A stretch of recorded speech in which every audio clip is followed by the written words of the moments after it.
The council chamber was enormous. It floated in space, a structure made of crystal and metal that sparkled against the darkness. Inside, representatives from 7 different species sat in a circle. They had been arguing for 3 hours. The Terrans were not real, shouted Councillor Vexnar, his blue scales shimmering with anger. He was a Viridian, a species known for trade and logic. They are stories, myths, nothing more. Across from him, war leader Krathix slammed his forearms on the table. The Kralith warriors' red eyes burned with fury. My ancestors fought beside the Terrans. The records exist. They were the greatest warriors the galaxy has ever seen. Records can be faked, Vexnar said calmly. It has been 847 years since anyone saw a human. If they were so powerful, where are they now? The other council members shifted uncomfortably. This was an old argument, one that never had a good answer. The Serpentine Sarathi diplomat, Ambassador Silith, raised her hand for silence. Peace, friends, she hissed softly. Whether humans existed or not does not change our current problem. The Kralith Empire has conquered 3 more neutral worlds this month. We must respond. Krathix stood up, his massive form towering over the table. My people take what the weak cannot defend. This is the way of the universe. This is the way of bullies, said Councillor Brightspeak, a being made of pure light. The Lumini rarely spoke in council meetings, but when they did, everyone listened. Your expansion threatens peace. The argument continued, voices rising and falling like waves. In the back of the chamber, a young Viridian named Zekthal watched quietly. He was not a counselor. He was an archaeologist invited to present findings about the old human sector, but the council had been too busy fighting to listen to him. Zekthal clutched his datapad tightly. Inside it was information that could change everything. 3 months ago, his team had been exploring a dead world in what the old maps called the Terran border. They had found something impossible, a human facility. Intact. Powered. Waiting. Councillor Vexnar, Zekthal said, his voice barely audible over the arguing. No one heard him. He tried again, louder. Councillor Vexnar. The chamber fell silent. All eyes turned to the young archaeologist. Vexnar looked annoyed. What is it, scholar? Can you not see we are in an important discussion? Zekthal's hands trembled. I found something. On the expedition, we found a human facility. The chamber erupted in noise. Half the council shouted that it was impossible. The other half demanded to know more. Krathix laughed, a deep booming sound. More fairy tales. Next you will tell us you found their magical earth. I found a black box, Zekthal said firmly, his confidence growing. It is a data storage device. Military grade. The power source has been running for over 8 centuries. He activated his data pad, and a hologram appeared in the center of the chamber.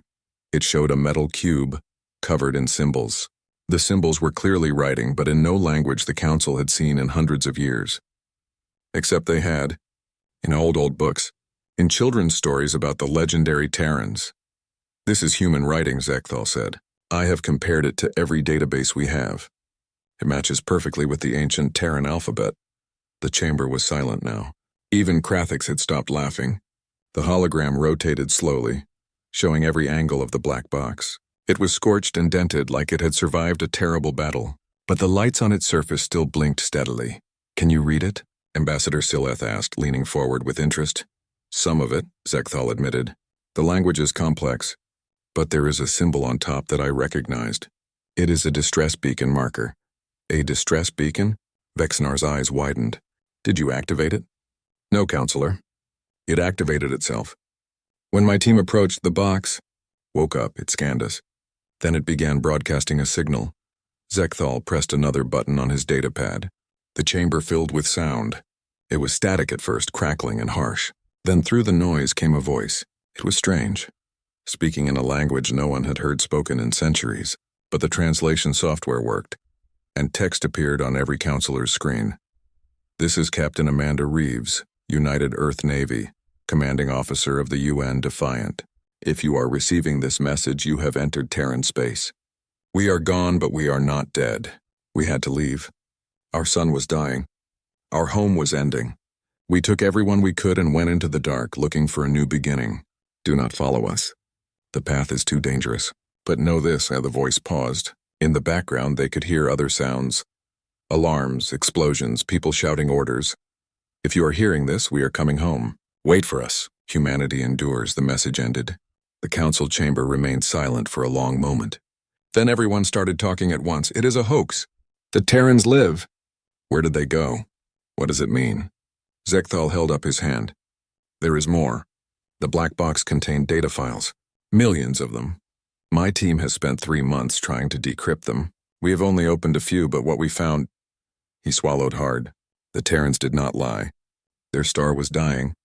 They had maybe 50 years before Earth became uninhabitable. So they built ships. Thousands of ships. Generation ships, sleeper ships, experimental faster-than-light vessels. Anything that could carry people. Another hologram appeared. It showed Earth, the legendary human homeworld. Beautiful blue oceans, green continents, white clouds. Then the image changed, showing a massive fleet in orbit. The ships were enormous, some the size of moons. Others were sleek warships bristling with weapons. There were so many that they blocked out the stars. This is the Exodus fleet, Zekthal explained. According to the data, over 60 billion humans left Earth and its colonies. They went beyond the galactic rim, into the void where no one has ever explored. They left these black boxes behind with instructions.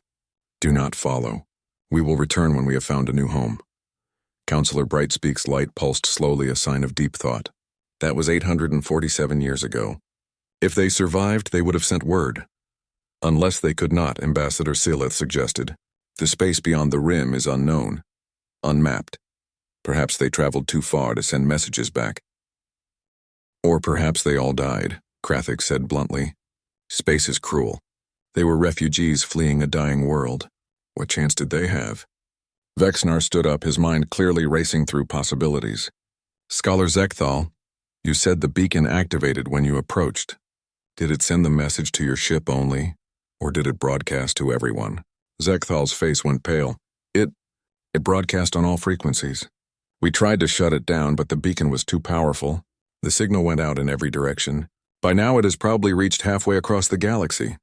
The council chamber erupted again. This was bad, very bad. If the Terrans were real, if they were coming back, every species in the galaxy would know about it. And not everyone would welcome them. Krathix's expression changed from mockery to calculation. This beacon... Where is it now? On my ship in a secure containment field, Zekthal said quickly. We brought it here to show the council. Then it must be studied, Krathix declared.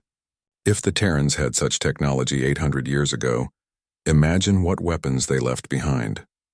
The empire that finds these weapons would be unstoppable. Absolutely not, Vexnar shouted.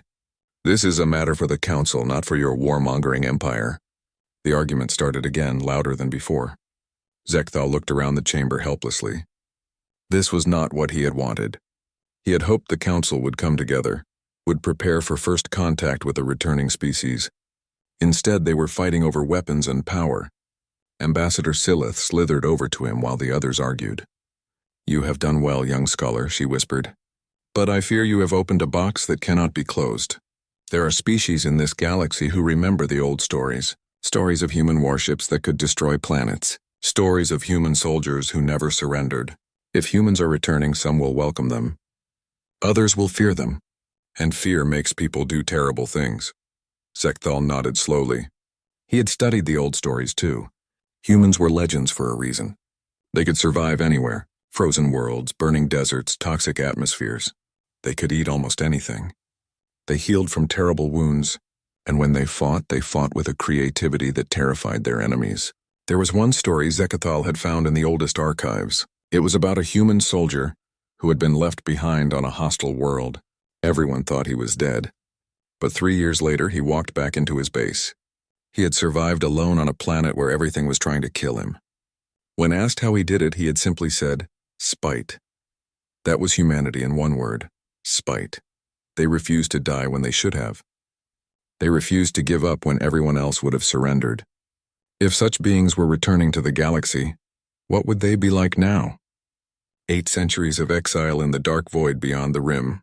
What had they become? The council meeting ended with no agreement. Vexnar wanted to form an expedition to the old human sector to find more black boxes.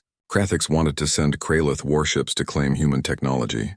The other counselors all had their own ideas. Finally, they agreed to meet again in 1 week to decide what to do. As the counselors left, Zekthal gathered his things. His datapad suddenly beeped. A message from his ship. He read it quickly and his blood went cold. "Counselor Vexnar!" he called out, running after the Viridian. "Counselor, wait!" Vexnar turned, looking tired and annoyed. "What now, Scholar?" "My ship, the black box. It is gone." "Gone? What do you mean, gone?" "Someone broke into the containment lab. They took the black box and killed 2 of my crew members." Zekthal's voice shook. "Security footage shows Kralith soldiers." Vexnar's eyes widened in fury. He spun around looking for Krathix, but the war leader had already left the station. The counselor pulled out his communication device. "All security forces, this is Counselor Vexnar. We have a theft and double murder. Seal all docking bays. No ships leave this station." He looked at Zekthal grimly. "It is too late. Krathix's ship left 10 minutes ago. He has the beacon." Zekthal felt sick. The Kralith Empire had the only working piece of human technology in the galaxy. They would tear it apart to learn its secrets. They would find the coordinates to human worlds, human facilities, human weapons. "What do we do?" Zekthal asked. Vexnar looked out at the stars through the crystal walls of the station. Somewhere out there, beyond the rim of the galaxy, billions of humans might be alive. They might be coming home. And the first thing they would find was a galaxy that had stolen from them and killed in their name. "We prepare," Vexnar said quietly. "We prepare for war, because whether the humans return or not, the Kralith Empire will use this as an excuse to expand. They will claim they are protecting the galaxy from the returning Terrans, and species will believe them, because they fear the legends." Far away at the edge of the galaxy where the stars ended and the void began, something massive stirred. Sensors that had been dormant for centuries suddenly activated. A signal had been received. A signal from home. In the command center of a ship the size of a small moon, alarms began to sound. Crew members who had been in deep sleep for decades began to wake. Computer systems came online one by one until the entire vessel hummed with power. On the bridge, a captain opened her eyes for the first time in 50 years. She looked around at her crew, at the stars visible through the viewing screen, and smiled. "All hands," she said, her voice hoarse from long sleep. "This is Captain Elena Vasquez of the UEN Perseverance. The beacon has activated. Earth is calling us home." She stood up, her legs shaky but strong. "Wake the fleet. We are going back." Across the void, thousands of other ships received the same signal. Millions of humans began to wake from their long sleep. The Exodus fleet, scattered across hundreds of light years, began to move. They turned their massive ships around and pointed them toward the galaxy they had left behind 8 centuries ago. Humanity was coming home, and the galaxy was not ready. The Kralith warship Bloodhammer tore through space at maximum speed. In the ship's secure laboratory, War Leader Krathix stood over the human black box, watching his scientists work. They had been cutting, scanning, and analyzing the device for 2 days. So far, they had learned nothing. "Well," Krathix demanded, his forearms crossed impatiently. "What secrets does it hold?" The lead scientist, a smaller Kralith named Vexthor, looked nervous. "War Leader, the technology is unlike anything we have seen. The power source alone is impossible. It should have died centuries ago, but it still runs at full capacity. The materials are stronger than our best armor, and the encryption—" He gestured helplessly at his screens. "It changes every time we try to break it." Krathix growled low in his throat. "Are you telling me our entire science division cannot crack the code of a species that vanished 800 years ago?" "The Terrans were not like us, War Leader. Their technology followed different principles. Their computers think in ways ours do not." Vexthor tapped a screen showing streams of data. "But we have found something. Coordinates, hundreds of them, scattered throughout the old Terran sector." Krathix leaned forward, his red eyes gleaming. "Colony worlds? Perhaps. Or military bases. Supply depots. Ship graveyards." Vexthor's voice grew excited. "The Terrans left in a hurry. They could not take everything. If even a fraction of these locations contain working technology, then the Kralith Empire will become unstoppable." Krathix finished. He straightened up, decision made. "Send these coordinates to the fleet. I want a warship at every location within the week. Take everything you find. If anyone tries to stop you, kill them." Vexthor bowed. "It will be done, War Leader, but there is something else. The beacon is still transmitting. We cannot shut it off. It is sending a signal into deep space beyond the galactic rim, so Let it broadcast to empty space. That is what worries me, War Leader. What if the space is not empty? Meanwhile, back at the council station, Zekathal sat in his small quarters, unable to sleep. His datapad was covered in files about human history. He had been reading for hours, trying to understand the species that might be returning. Humans were strange. They came from a world that should have killed them. Earth had violent weather, dangerous predators, and diseases that evolved as fast as cures could be found. But humans did not just survive Earth, they conquered it. They spread to every continent, every environment, from frozen poles to scorching deserts. Then they went to space. In just a few centuries, humans had colonies on dozens of worlds. They terraformed planets, built stations in asteroid fields, and sent exploration ships to the edges of the galaxy. They were unstoppable, until their sun started dying. Zekathal pulled up a file marked The Last Days. It was a fragment recovered from a human data core, written by someone named Dr. Sarah Chen. A scientist on Earth, the translation was rough but readable. The sun is killing us. We thought we had time. We were wrong. The models are clear now. In 50 years, maybe less, Earth will be too hot to support life. We cannot fix a star. We cannot stop what is coming. So we must run. The Exodus Initiative is our only hope. We will build ships, as many as we can, and we will leave. Not just Earth, but the entire galaxy. We go into the unknown because there is no choice. We go together or we die alone. I pray that we find a new home.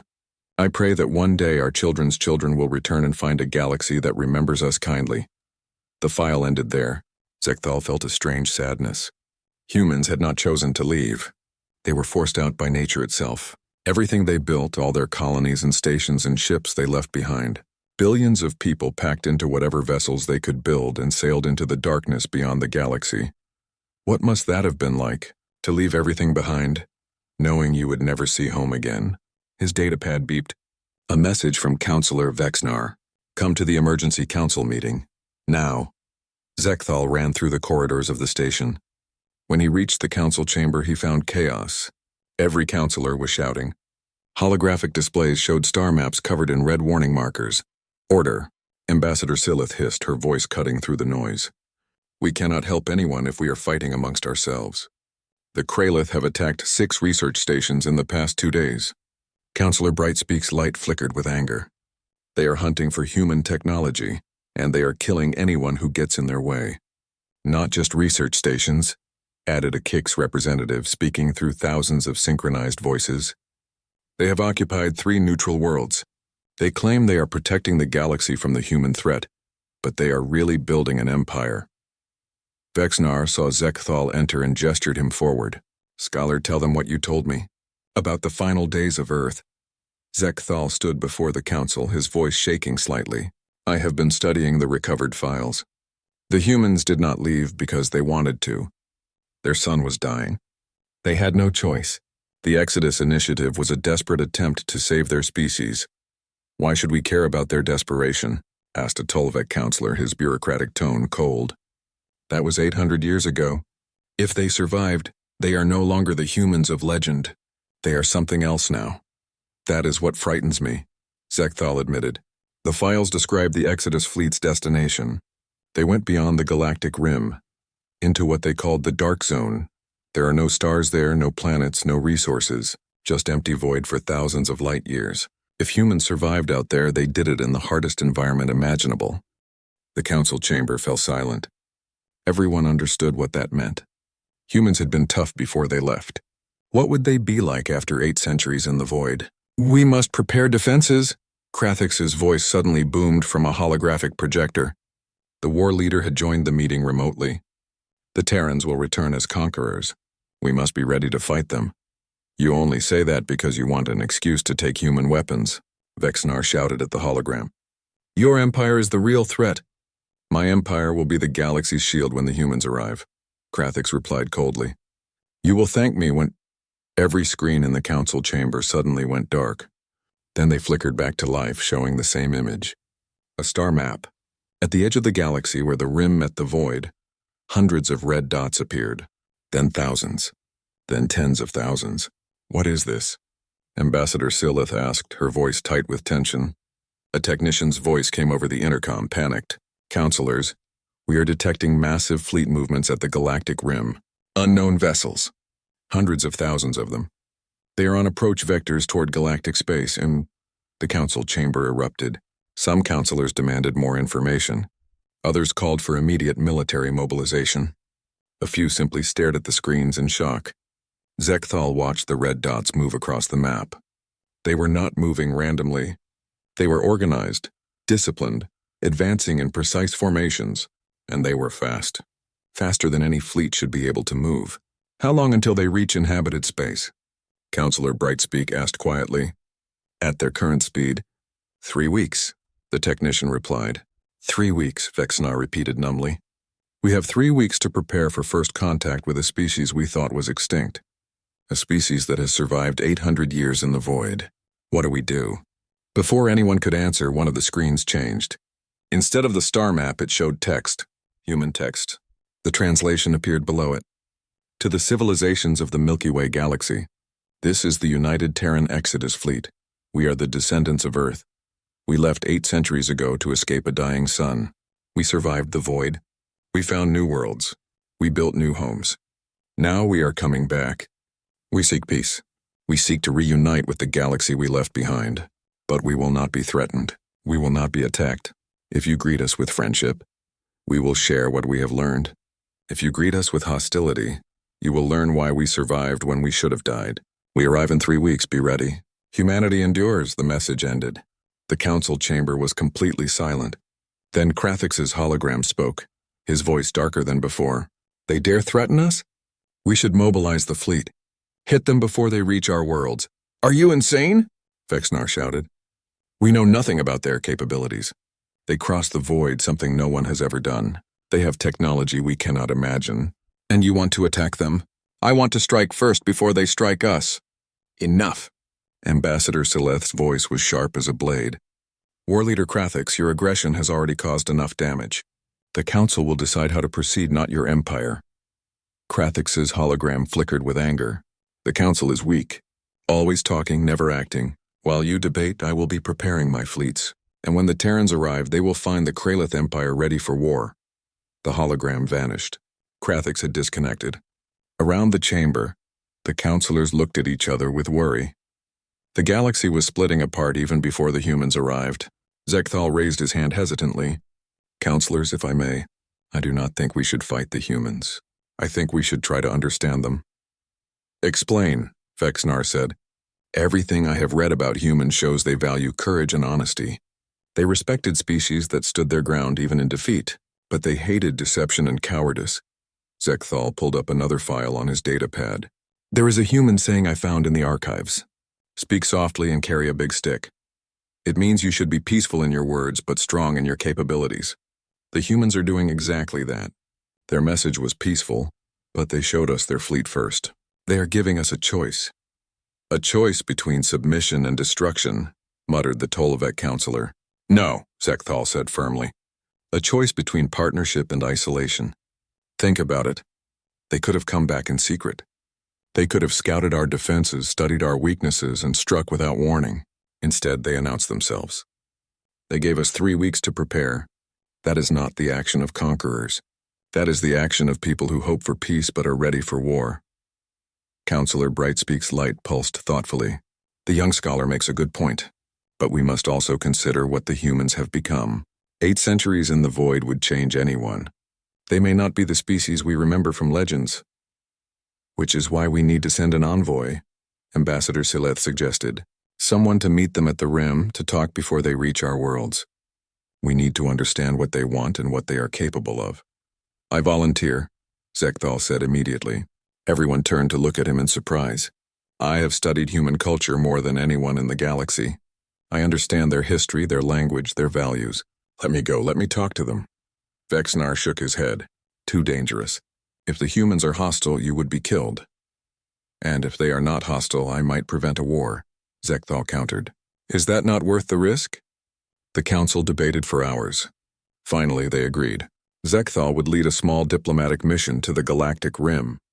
They would meet the human fleet and attempt first contact. If the humans prove friendly, wonderful.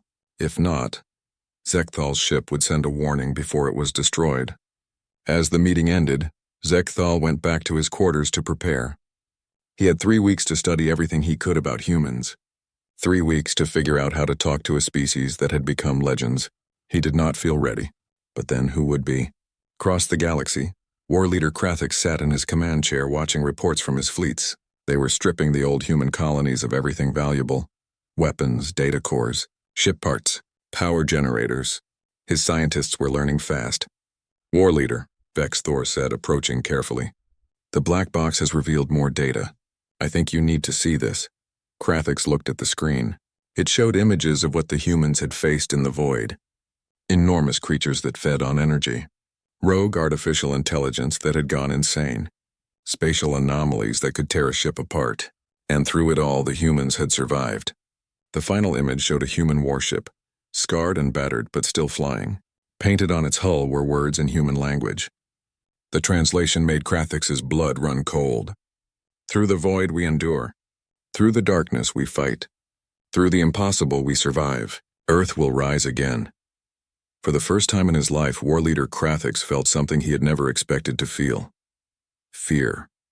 The humans were coming, and they had survived things that would have destroyed any other species. What would beings like that do to a galaxy that had stolen from them? He pushed the fear aside. Fear was weakness. The Kralith did not know weakness, but in his heart, he wondered if starting a war with humanity was the biggest mistake he would ever make. 3 weeks passed like a heartbeat and an eternity at the same time. Zekthal stood on the bridge of the diplomatic vessel Peaceful Dawn, watching the stars at the edge of the galaxy.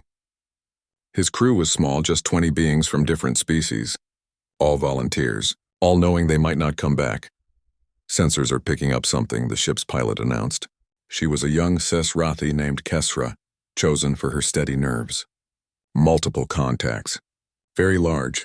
Distance, they're at the rim barrier. Zekthal gripped the railing in front of him. The galactic rim was not a physical barrier, but rather the edge where stars became rare and space turned dark. Beyond it was the void, the empty space between galaxies where nothing should exist. How many contacts? He asked, trying to keep his voice steady. Kesra checked her instruments. Her scales paled. Sensors say. They say thousands, no, tens of thousands. The computer keeps increasing the count. It cannot keep up. On the main viewing screen, the stars began to change. Lights appeared in the darkness, small at first like distant candles, then brighter, closer, growing larger with each passing second. By the ancient lights, whispered the ship's engineer, a luminae named Shimmer. What are we seeing? The first ship emerged from the void fully. It was massive, easily the size of a small moon. Its hull was dark metal, scorched and scarred from centuries of use. Strange symbols covered its surface, glowing with soft blue light. As it moved, it seemed to shimmer like reality bent around it. Then came another. And another. Generation ships that looked like floating cities, their surfaces covered with gardens and domed habitats. Warships bristling with weapons that Zekthal could not even identify. Vessels that seemed to be made of crystal and light. Ships that looked organic, grown rather than built. Kesra, Zekthal said quietly. Please tell me the count. The pilot's voice shook. Current count is 94,000 vessels. Still increasing. Zekthal, this is not a fleet. This is an entire civilization on the move. One of the enormous generation ships moved toward them. It was so large that their entire vessel could have fit in one of its docking bays. Zekthal watched it approach, his mouth dry with fear and wonder. A communication signal pinged. Human language filled the bridge, followed immediately by translation software. Unknown vessel. This is the UEN Perseverance, flagship of the Exodus fleet. You are the diplomatic mission we were told to expect. Please identify yourself. Zekthal stepped forward, gesturing for the communications officer to open a channel. This is the Galactic Council vessel Peaceful Dawn. I am Zekthal, representative of the Council, sent to welcome you back to the galaxy. We come in peace. There was a pause. Then the voice returned, warmer this time. Well, that is a relief. We were worried we might have to fight our way back home. Permission to dock? Our ambassador would like to meet you face to face. Of course, yes. Please dock with us. The massive generation ship launched a smaller vessel, but even this smaller ship was 3 times the size of Peaceful Dawn. It approached slowly, carefully, and attached to their docking port with barely a shudder. Zekthal and his crew gathered at the airlock. They did not know what to expect. Would the humans be changed? Mutated by the void? Would they even look human anymore? The airlock opened with a hiss of equalizing pressure. For a moment, there was only darkness. Then a figure stepped through, and Zekthal got his first look at a real human. She was tall, with dark skin and hair tied back in a practical style. She wore a uniform of deep blue with silver trim. Her eyes were sharp and intelligent, scanning the room quickly before settling on Zekthal. She smiled, and it reached her eyes. "Hello," she said in perfect galactic common language. "I am Ambassador Elena Vasquez, representing the United Terran Exodus Fleet. Thank you for coming out to meet us." That took courage. Zekthal bowed in the Viridian style. "I am Zekthal. It is an honor to meet a human. Your people are—" "You have been gone so long. We thought you were extinct. Some thought you were only myths." Elena's smile grew sad. "We have been called many things over the centuries. Myths, legends, monsters, ghosts. But we are just people, trying to survive like everyone else." She looked around at the crew, nodding to each of them. "May I come aboard your ship? I would like to talk somewhere more comfortable." They gathered in the ship's small conference room. Elena sat across from Zekthal, her hands folded on the table. Up close, he could see scars on her hands and arms. Old scars, long-healed. This was not a diplomat who had lived in safety. "I suppose you have questions," Elena said. "So many I do not know where to start," Zekthal admitted. "But first, are you really planning to return peacefully? Your message said you would not be threatened, but you wonder if we are conquerors," Elena finished. She nodded slowly. "I understand your concern. Let me tell you what the past 800 years have been like for us. Maybe then you will understand who we are now." She pulled out a small device and activated it. Holographic images appeared above the table. Zekthal saw ships traveling through absolute darkness, their lights tiny against the void. He saw generation ships so old that gardens grew inside their corridors. He saw children being born who would never see a real planet, only the metal walls of their ship homes. "We left with 60 billion people," Elena explained. "We lost half of them in the first century. The void is cruel. Ships broke down. Life support failed. We encountered things out there that should not exist. Spatial anomalies that could tear apart a vessel. Energy beings that fed on our power cores. Ancient automated weapons left behind by dead civilizations. The images changed, showing battles. Human ships fighting against impossible things. Zekthal saw one human vessel ram itself into what looked like a living black hole, sacrificing thousands to save millions. We learned to fight in ways we never imagined," Elena continued. "We learned to adapt. We learned to survive on nothing but hope and stubbornness. And eventually, after 400 years of searching, we found worlds. Empty worlds far beyond the galactic rim. Worlds with no stars, warmed only by tidal forces and geothermal energy. We settled them. We built new colonies. We started to grow again. 400 years, Zekthal breathed. An entire civilization lived and died in ships never seeing land. 16 generations, Elena confirmed. 16 generations of humans who knew Earth only from stories and pictures.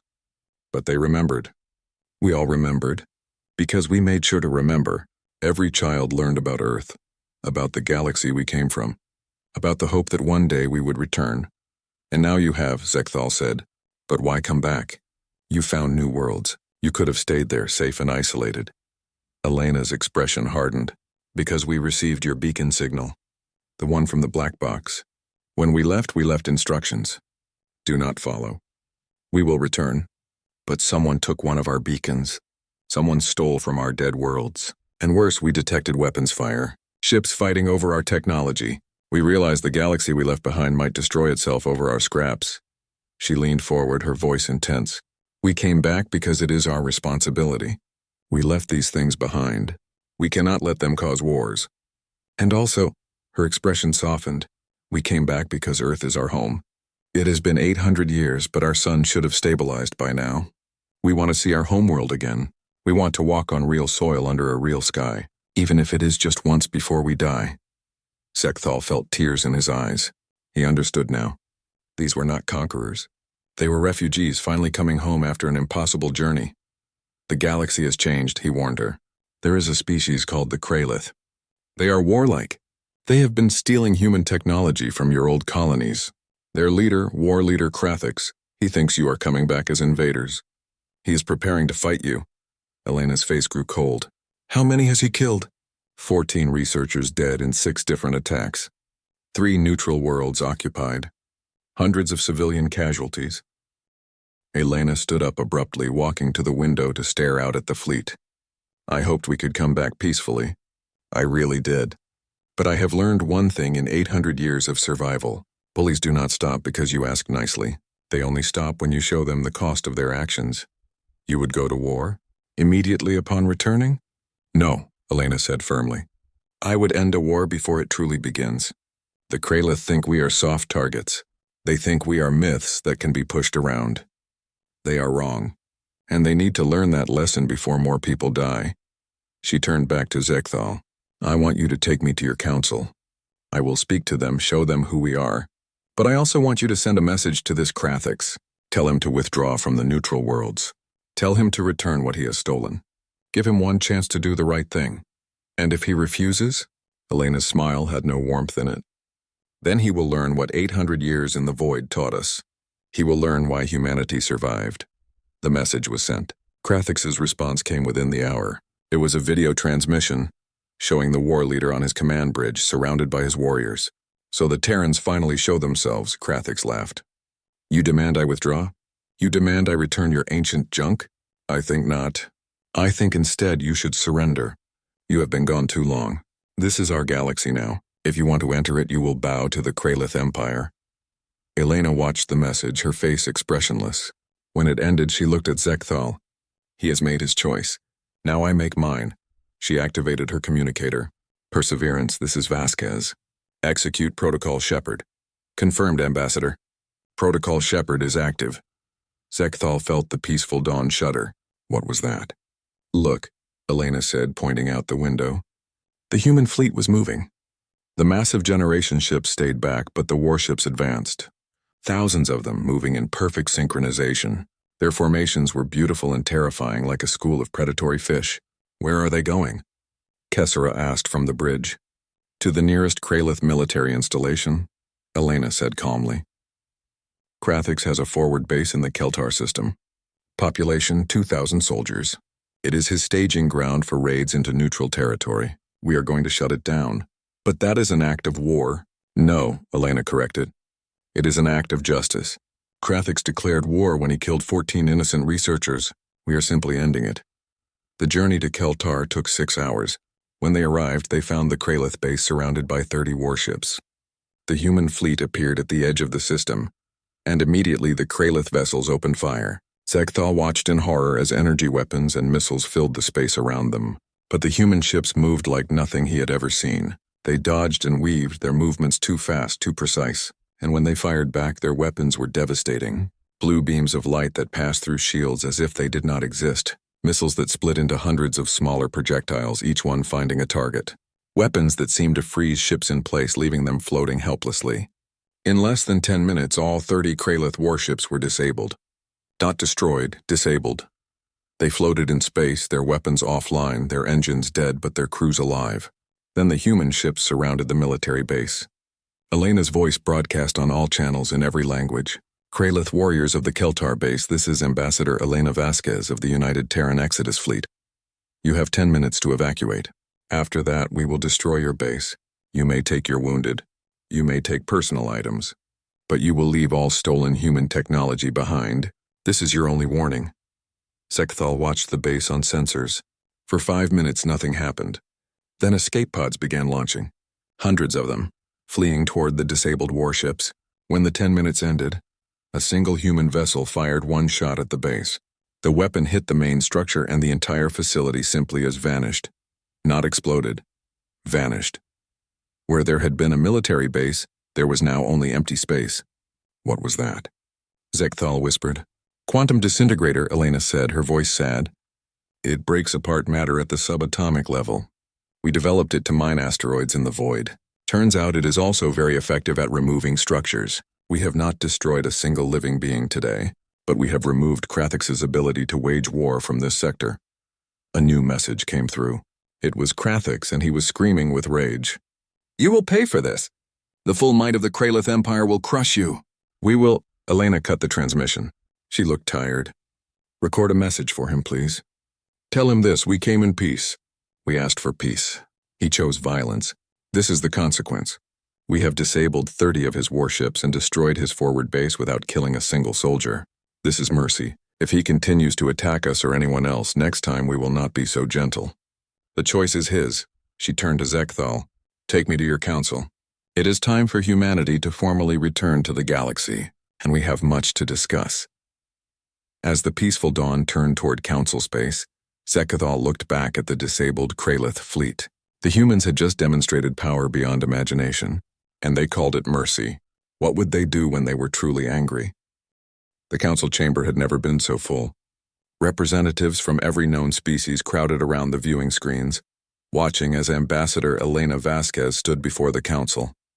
Behind her, on the massive holographic display, the human fleet hung in space like a second galaxy. Honorable counselors, Elena began, her voice calm and professional. 847 years ago, humanity left this galaxy not by choice but by necessity. We left behind our colonies, our stations, our homes. We left behind the civilization we had built. We went into the void hoping to find salvation. Today, I stand before you to announce that we found it. We survived, and now we wish to return. Counselor Vexnar stood, his blue scales catching the light. Ambassador Vasquez, on behalf of the council, I welcome humanity back to galactic space. We have many questions, but first I must address the incident at Keltar. You destroyed a Kralith military installation. We did, Elena confirmed without hesitation, after war leader Krathix refused to stop his attacks on neutral worlds and to return stolen human technology. We gave him a choice. He chose poorly. You killed no one? Asked Ambassador Silith, her serpentine body coiling with interest. We killed no one, Elena repeated. We disabled their warships and gave them time to evacuate their base. Every Kralith soldier survived. We could have killed them all in seconds. We chose not to. That should tell you everything about our intentions. Krathix's hologram flickered to life at one of the council seats. The war leader's forearms were crossed, his red eyes burning with anger. You humiliated my warriors. You destroyed a military installation of the Kralith Empire. This is an act of war. You declared war first, Elena said coldly, turning to face him. When you killed 14 researchers, when you occupied neutral worlds, when you stole from the dead, we simply responded. And we showed remarkable restraint. Restraint? Krathix laughed, but it sounded forced. You think because you spared some lives you are merciful? You are weak. A true warrior kills their enemies. Elena walked toward his hologram, her eyes never leaving his. War leader Krathix, let me tell you something about weakness. Weakness is attacking unarmed researchers. Weakness is stealing from the dead. Weakness is bullying those who cannot fight back. Strength is having the power to destroy your enemy and choosing not to. We have that power. We showed you that power. Do not mistake our mercy for weakness. The chamber was silent. Even Krathix seemed taken aback by the intensity in Elena's voice. The council offers humanity 3 seats, Vexnar said, breaking the tension. Given your population and your demonstrated capabilities, we believe this is fair. We accept, Elena said immediately. But we have conditions. First, all human technology taken from our old colonies must be returned. Second, the Kralith Empire must withdraw from the neutral worlds it has occupied. Third, we want access to Earth. We need to see if our homeworld can be restored. These are acceptable terms, Counselor Brightspeak said, their light pulsing with approval. We will arrange for expeditions to Earth. As for the stolen technology and the occupied worlds, no. Krathix's hologram blazed brighter. I will not bow to these returned refugees. The Kralith Empire answers to no one. Several other counselors began speaking at once. Some supported Krathix, fearing human power. Others condemned the Kralith Empire's actions. The chamber descended into chaos. Zekthal, sitting in a corner with the other observers, watched Elena carefully. She stood perfectly still as the council argued, her expression unreadable. He had spent enough time with her to recognize that look. She was waiting for something. After the council meeting ended in deadlock, Zekthal was assigned as official liaison to the human delegation. He spent the next 2 weeks learning more about what humanity had become. The Exodus fleet settled at the edge of council space, in a region of empty systems that no one had claimed. Zekthal visited their ships regularly, and each time he was amazed. He met Captain Marcus Chen, commander of an exploration vessel called the Wanderer. Marcus was younger than Elena, with quick eyes and an easy smile. He took Zekthal through his ship, showing him technology that seemed like magic. "This is our primary power source," Marcus explained, gesturing to a core that hummed with strange energy. "We call it a zero-point reactor. It pulls energy from the quantum foam of space itself. Limitless power, no fuel needed." "How did you develop such technology?" Zekthal asked, making notes on his datapad. "Necessity," Marcus said simply. "In the void there is no sunlight for solar panels, no fuel to mine, no resources at all. We had to learn to create energy from nothing. It took us 200 years and countless failures, but we figured it out." Zekthal met scientists who could manipulate gravity like it was clay, engineers who grew ships using genetically modified organisms, doctors who had cured diseases that the rest of the galaxy still struggled with, soldiers who trained in combat simulations more realistic than actual battle. But what impressed him most was their culture. Despite 800 years of hardship, humans had not become cruel or cold. They laughed easily, helped each other without being asked, and treated him with genuine kindness. "We survived because we stayed human," Elena explained one evening over dinner in her quarters. "We could have become ruthless. We could have sacrificed our values for efficiency.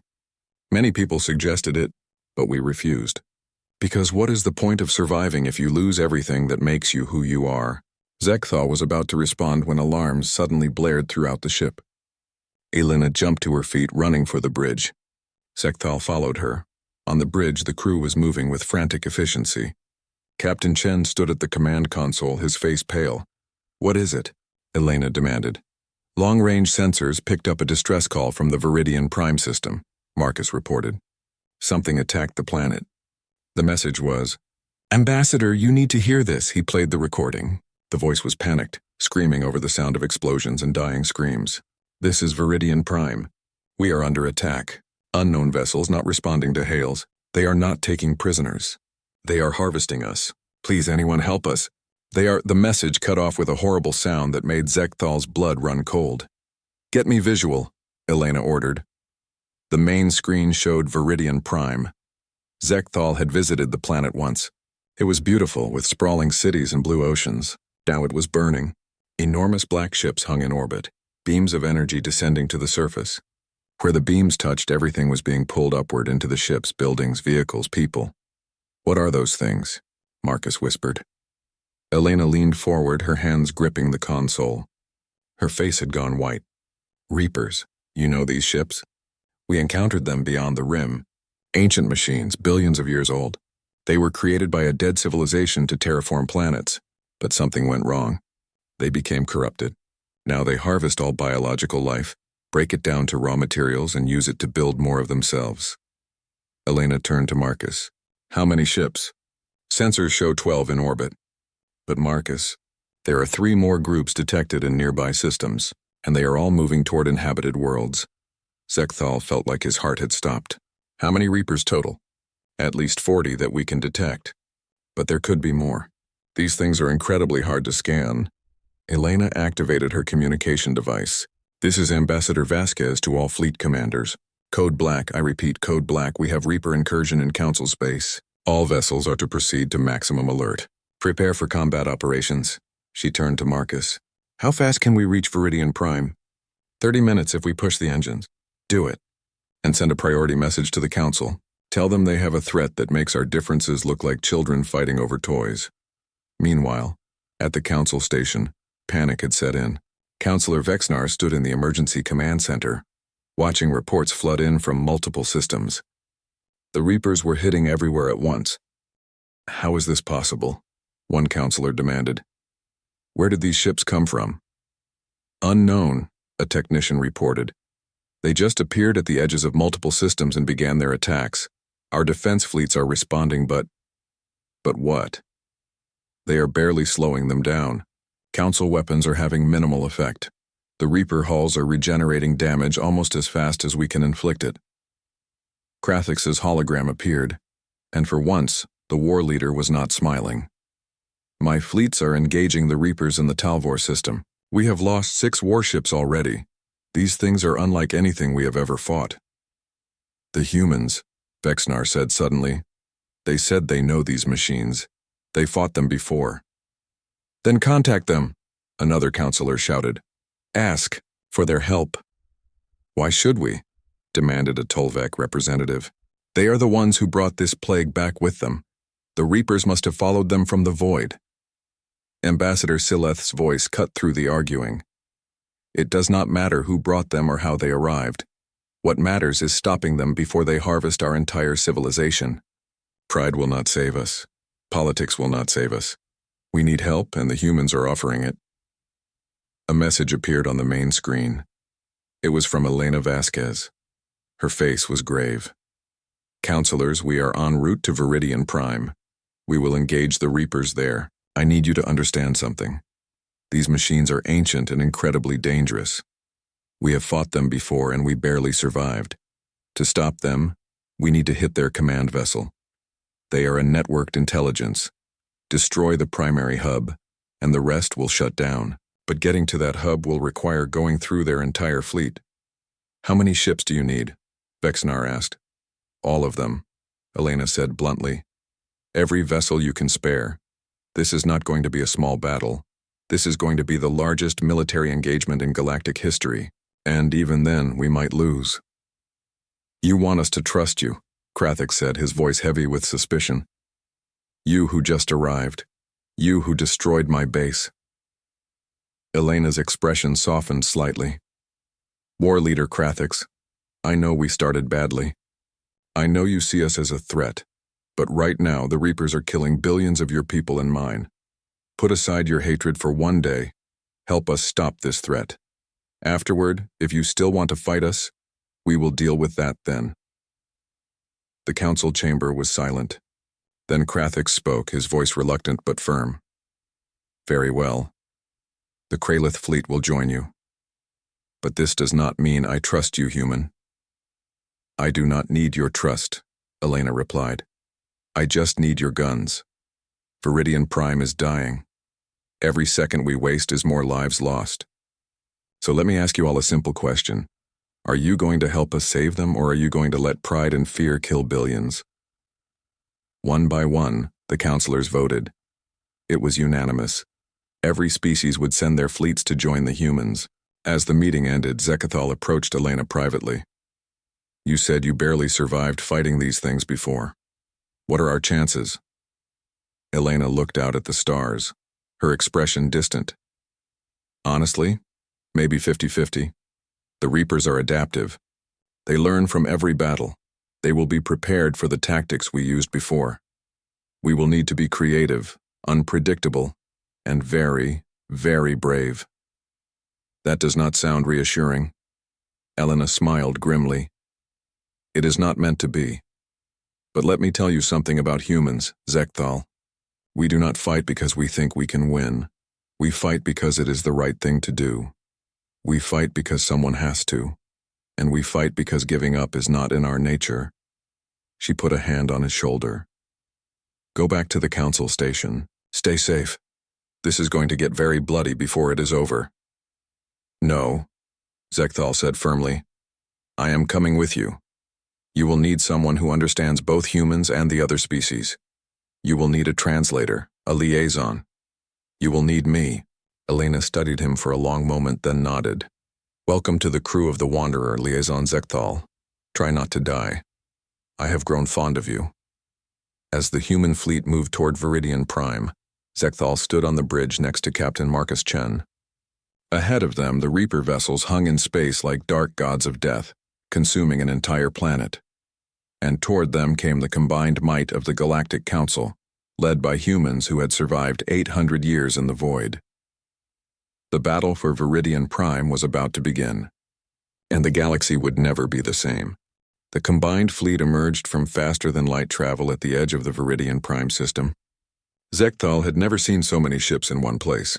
Human vessels mixed with Kralith warships, Azrathi cruisers, Luminite lightcraft, and representatives from every council species. Thousands of vessels all pointed toward one goal. On the Wanderer's bridge, Captain Marcus Chen studied the tactical display. The Reapers had 12 massive ships in orbit around Viridian Prime. Each one was as large as a human generation ship, black as space itself, covered in symbols that hurt to look at for too long. Life signs on the planet? Marcus asked. The sensor officer shook her head, her expression grim. Down to 30%. The Reapers have been harvesting for 6 hours. If we do not stop them soon, she did not need to finish. Everyone understood. Viridian Prime had a population of 3 billion. 2 billion were already dead. Ambassador Elena Vasquez's face appeared on the communication screen. She was on the flagship Perseverance with the fleet admiral. All ships, this is Vasquez. I am transferring tactical control to Admiral Sarah Okonkwo. Listen to her orders. Follow her lead, and remember, we are not just fighting for ourselves. We are fighting for everyone who cannot fight back. A new face appeared. Admiral Okonkwo was an older woman with gray hair and eyes that had seen too much death. Her uniform was covered in medals from battles Zekthal had never heard of. When she spoke, her voice was steady and absolute. All vessels, this is Admiral Okonkwo. Here is how this will work. The Reapers fight as a networked intelligence. They share data instantly. That is their strength and their weakness. We need to identify the command vessel, fight through their defenses and destroy it. When the command ship dies, the rest will shut down. Simple in theory. Hell in practice. The display showed their battle formation. The human warships would form the spearhead, using their advanced weapons to punch through the Reaper defenses. The Kralith vessels would provide heavy firepower on the flanks. The other species would protect the civilian evacuation ships trying to reach the planet's surface. One more thing, Admiral Okonkwo said, her voice softening slightly. Some of you do not trust us. Some of you fear us. Some of you hate us. I understand. But today, none of that matters. Today, we are all on the same side. Today we show these ancient machines what living beings can do when they stand together. Today we fight not as separate species but as one galaxy. Are you with me? The communication channels exploded with affirmative responses. War cries in a dozen languages, promises of victory, declarations of courage, then let us begin, the Admiral said. All ships attack formation. Engage the enemy. The fleet surged forward like a living thing. The Reapers responded immediately, turning away from the dying planet to face this new threat. Energy beams lanced out from the black ships, weapons that could boil away a vessel's armor in seconds. The first ships to die were Kralith warships, their shields overwhelmed by the sheer power of the Reaper weapons. But even as they fell, they fired back, their weapons scarring the black hulls of the ancient machines. Evasive maneuvers, Marcus shouted as a Reaper beam swept toward the Wanderer. The ship twisted in space, the beam passing close enough that Zekthal could feel the heat through the hull. Human vessels began deploying their special weapons. Quantum torpedoes that phased through normal matter and exploded inside the Reaper hulls. Gravity mines that created localized black holes. Electromagnetic pulse bombs that disrupted the Reaper's networked communication. It is working, the tactical officer shouted. Reaper Vessel 3 has lost cohesion. Its hull is breaking apart. But the celebration was short-lived. The other Reapers adapted instantly. Their shields changed frequency. Their hulls became resistant to quantum weapons. They learned and evolved in real time. This is why they are so dangerous. Elena's voice came over the communication channel. She had transferred to a combat shuttle and was coordinating the close-range fighters. They adapt to everything. We need to keep changing our tactics. Keep them off balance. Zekthal watched the battle unfold with growing horror. Ships were dying by the dozen. He saw a Srathi cruiser torn in half by Reaper weapons. Illuminae lightcraft dissolved into energy as a beam cut through it. 3 human warships sacrificed themselves to destroy a single Reaper, ramming it with such force that both attacker and defender were obliterated. Casualties are mounting, Marcus said grimly, reading reports. We have lost over 200 vessels. The Reapers have lost only 2. Can we win this? Zekthal asked quietly. Marcus did not answer immediately. When he did, his voice was honest. I do not know, but we have to try.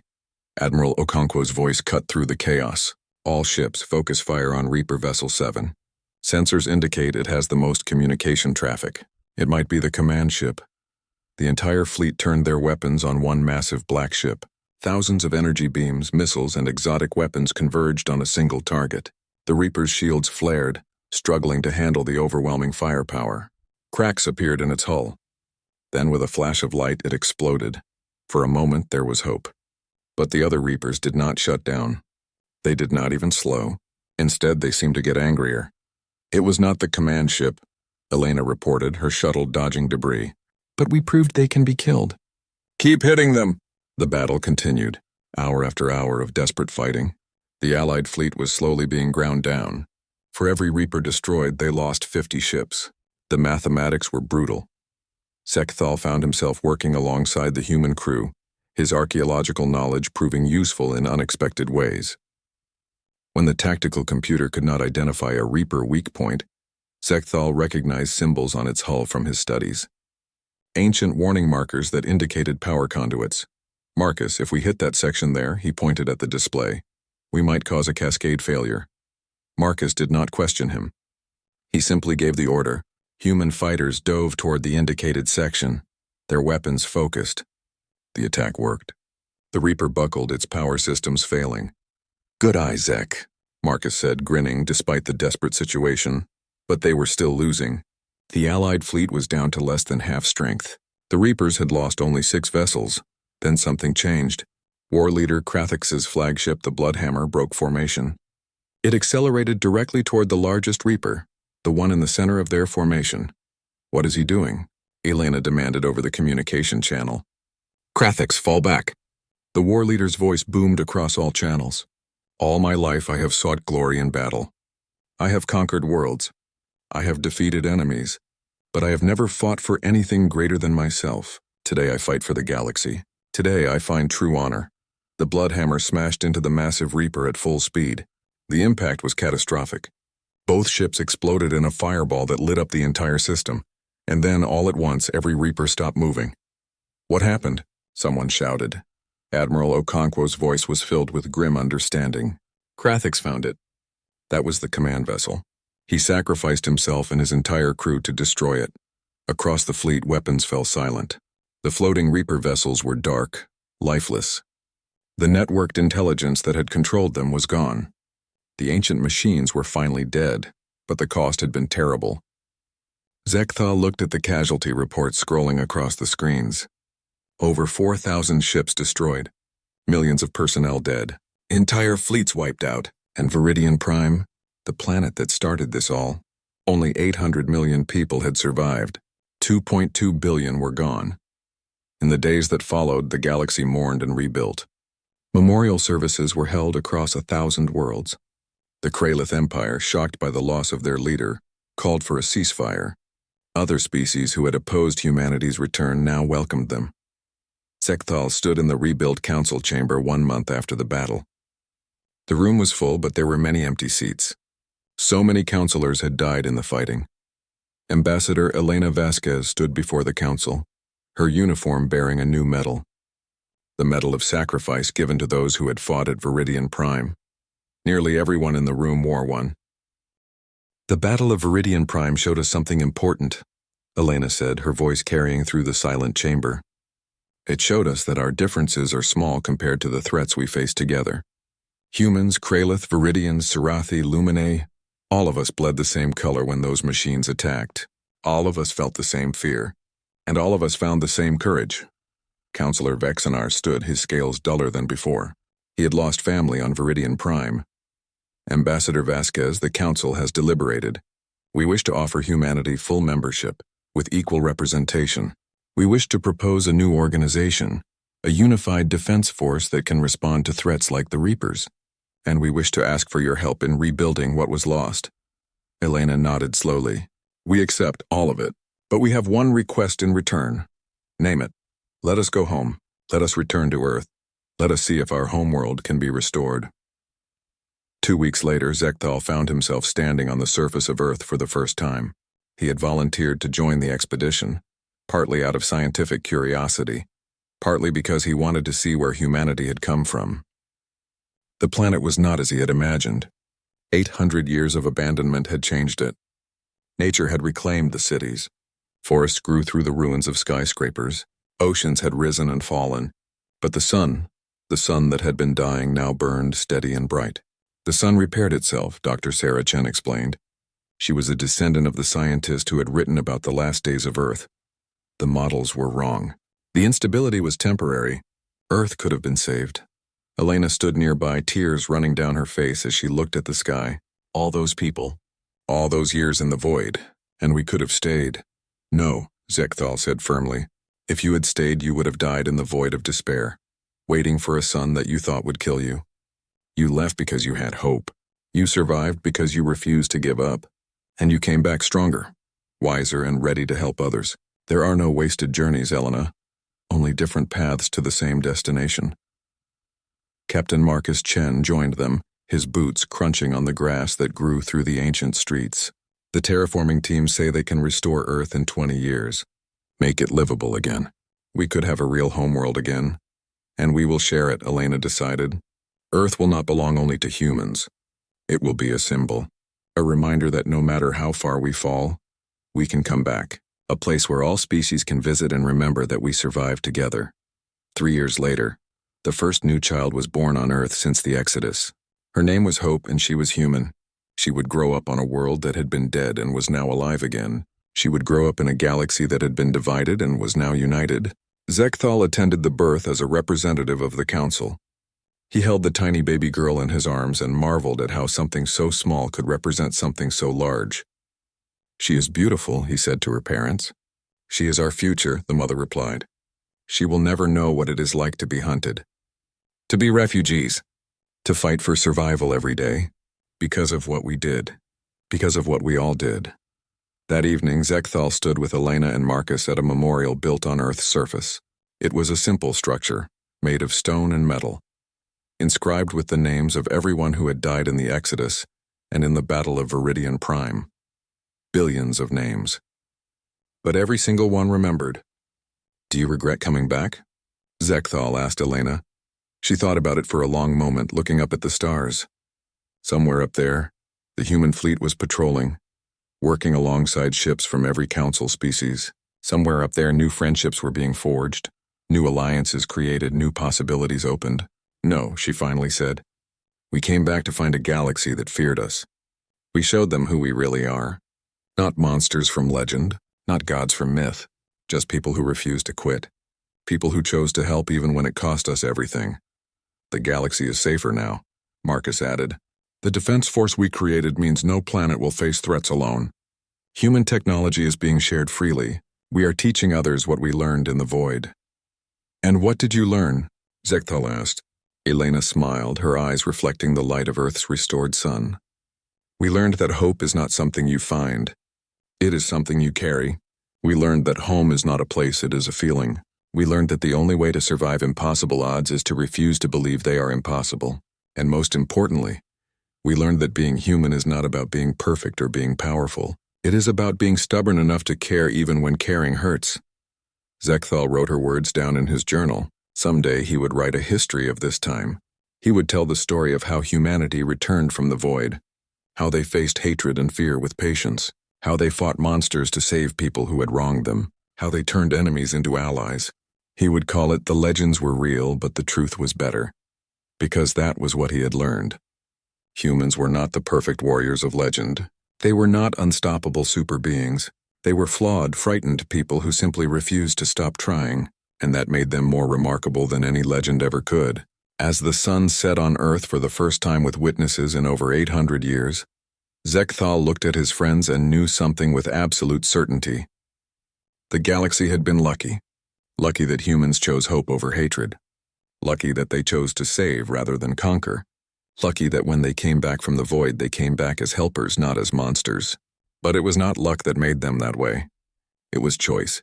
A choice made every day by billions of people who decided that surviving meant nothing if you lost your soul doing it.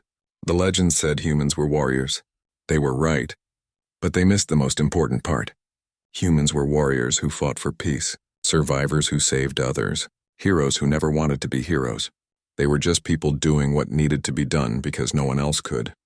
And that, Zekthal realized as he watched Hope's parents carry her toward her new home on a restored Earth, was more powerful than any legend. Humanity had endured. The galaxy was better for it. And the future, for the first time in a long time, was bright. The story of humanity's return would be told for generations. But the best part of the story was not the ending. It was what came after. It was the billion small moments of cooperation, friendship, and shared hope that followed. It was the knowledge that no matter how dark the void, light could return. No matter how impossible the odds, survival was possible. And no matter how alone you felt, you were part of something larger. That was humanity's gift to the galaxy. Not weapons, not technology, but proof that endurance was possible. That hope was worth fighting for. That coming home was always worth the journey. The legends were real, but the truth, as always, was so much better.